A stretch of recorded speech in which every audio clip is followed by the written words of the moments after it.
We got a little breaking news on our hands. Yeah, no, it's our first coaching change. Big news, big news. Big news, coaching carousel. It's been a long time coming for our man Ryan Saunders, who is essentially hired because he's the son of Flip Saunders. That's his main credential. So, yeah. That's the facts. Minnesota Timberwolves fired Ryan Saunders after their loss against the Knicks. Probably not a surprise to anyone, given that the Timberwolves have only had 7 wins on the season. They are 7-24. This season's been a train wreck. There's been nothing good to say. Well, there's just been like 1 or 2 good things to say about the Timberwolves, which we'll get into next. Karl-Anthony Towns has missed a ton of games, almost the entire season with COVID. D'Angelo Russell has missed the last 8 games. Who knows when he's coming back? And the team has lost 8 of 10, including 4 in the row. So, yeah, the Saunders getting the boot is definitely not shocking. I think it's been a long time coming. Yeah. But the thing that was shocking was what happened right after. So you get Woj. Put a little tweet out, breaking news, Ryan Saunders has been fired. This is at like almost midnight last night. Boom. And then you're like, okay, thinking in your head, who are they going to replace him with? And within 10 minutes, Shams dropped the hiring news. Whoa. All of a sudden, Timberwolves have hired Chris Finch, not on an interim basis, to be their head coach of the Minnesota Timberwolves. Multi-year contract. Holy moly. And this hire is very much a non-Timberwolves type hire. Finch who is he? Because he's not a huge name to the average casual NBA fan. Finch is an under-the-radar coach in the mold of Nick Nurse. In fact, he is so in the mold of Nick Nurse, they met while coaching in Britain as rivals. Struck up a friendship, worked together on and off ever since. NBA outsider by all intents and purposes. He's won championships in Britain and in Europe. He's coached Olympic basketball, considered one of the best offensive minds in the game. His motion offense has transformed the high-flying Rockets with James Harden. He came in to transform that with D'Antoni and Daryl Morey. He then went to the Nuggets in 2016, transformed a little player named Nikola Jokic and Jamal Murray. That became the 4th best offense in the NBA, and in the last 60 games, the 1st best offense in the NBA.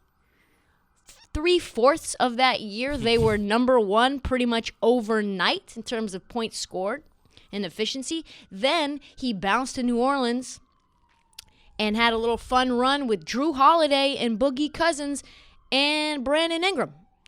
Last year, his entire role was to transform Brandon Ingram and revive his career.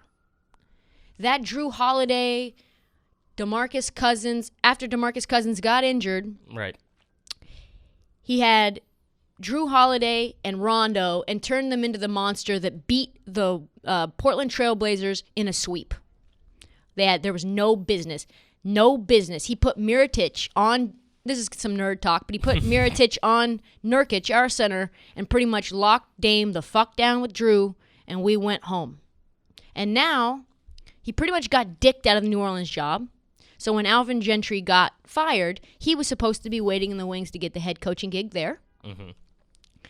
And then they gave the job to Stan Van Gundy.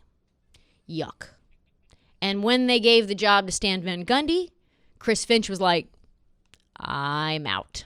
I'm out. So since then, he's been in Toronto for this part of this year, transforming Siakam and transforming this Raptors offense into a more motion style offense now that they have different pieces than they had when they were a contender before. And it's been a rocky road, and now they've seemed to smooth things out and are beating good teams again. So he also interviewed the first time that the Minnesota Timberwolves had a job opening.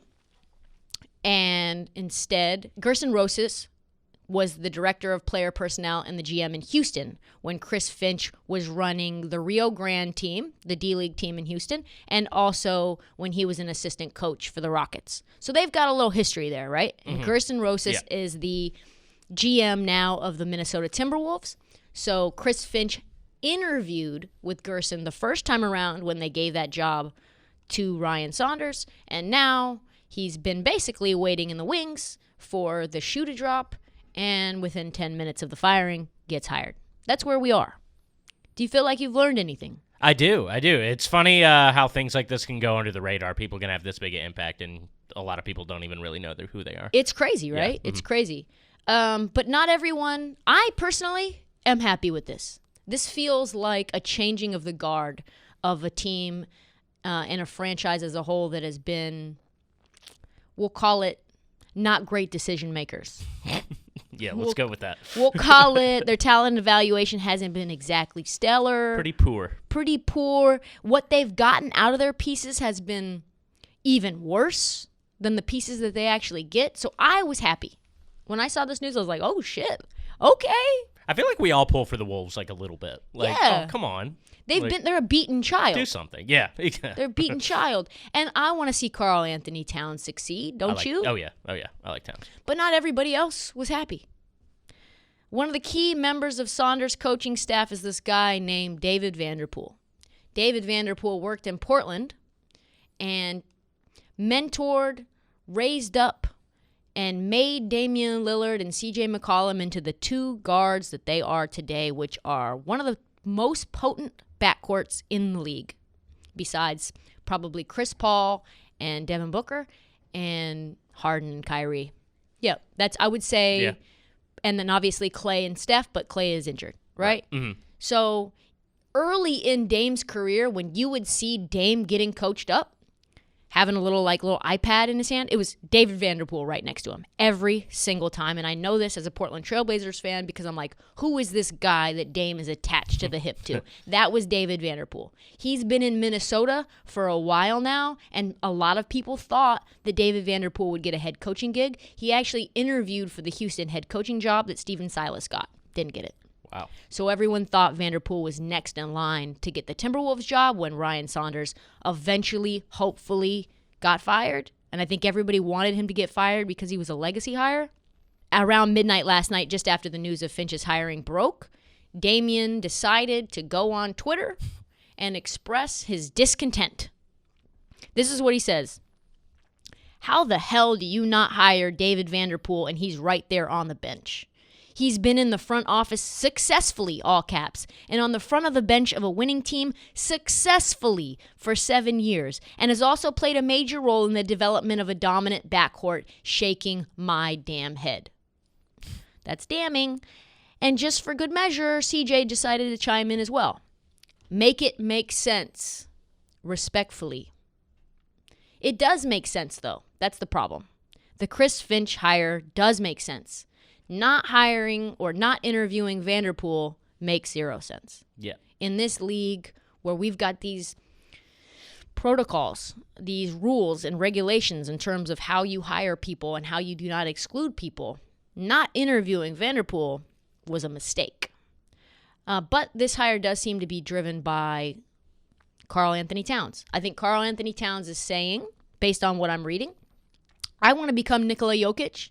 I, too, would like to be a passing, distributing, playmaking big man that can turn into an MVP candidate and be the focal point of an offense in a new way. I don't want to have to put up 50 every single night down in the post. I don't want to have to do that. And I like that. I think if Karl-Anthony Towns was a 6'3" guard, and that was who you were building your franchise around, David Vanderpool would probably be a go-to hire.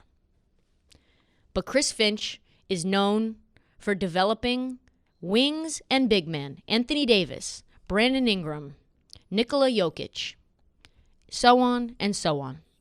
Siakam. So, yeah, I would say that this is a complicated issue. Mm-hmm. I like David Vanderpool as a human being and as a coach. I know him personally.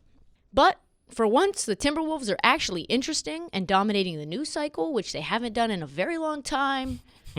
And that is something that I thought I would never say. So I do love Vanderpool. I want him to be a head coach. I'm a Portland Trailblazers fan, but I understand fully why Gerson Rosas made this decision and made the move. Long-term relationship and fit. That's the business.